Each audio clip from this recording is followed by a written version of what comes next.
Everyone thought the young woman was just another recruit, until she broke the Admiral's grip and hit 6 targets without blinking. No one in that dusty training yard would ever forget the sound that followed, the sound of silence. Before I tell you what happened next, tell me in the comments where you're watching from.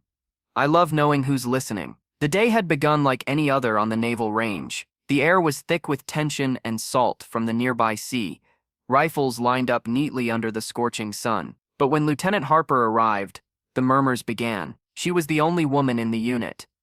Her weapon, an old, worn M4 with faint scratches, stood out among the polished rifles of the men. The Admiral, a tall, decorated man with silver hair and sharp eyes, noticed her immediately. He smirked, a cruel edge in his tone. "Lieutenant Harper," he said loudly, "is that antique even service-ready, or are you just posing for photos today?" Laughter rippled through the recruits, low but cutting. Harper's jaw tightened. That rifle had belonged to her father, a Marine who never came home from his final deployment. She didn't answer.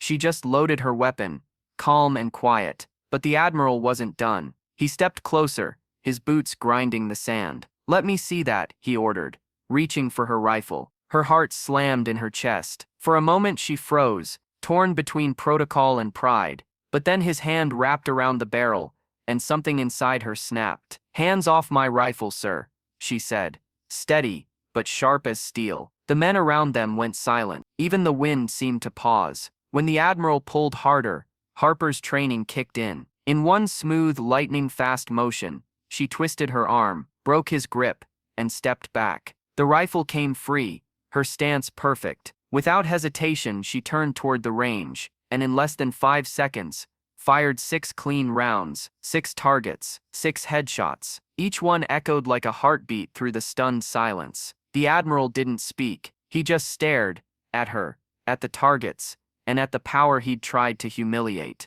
The recruits stood frozen, the laughter long gone. A few even lowered their heads, out of respect. But Harper wasn't gloating. Her chest rose and fell as adrenaline faded. Inside, she wasn't proud. She was shaking. She'd just defied a superior officer.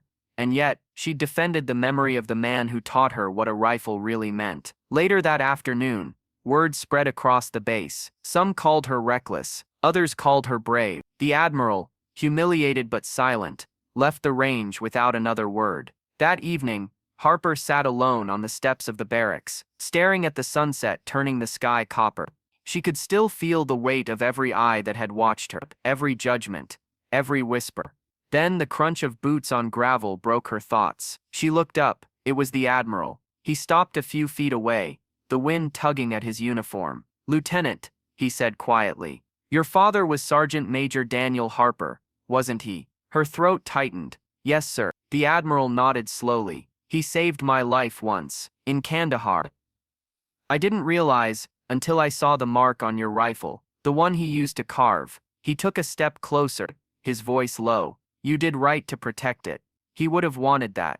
Harper couldn't speak. The same man who'd mocked her hours ago now saluted her, crisp, deliberate, and full of respect. The recruits who saw it never forgot. Neither did she. From that day they didn't see the woman with an old rifle. They saw a soldier, carrying legacy, courage and quiet fire.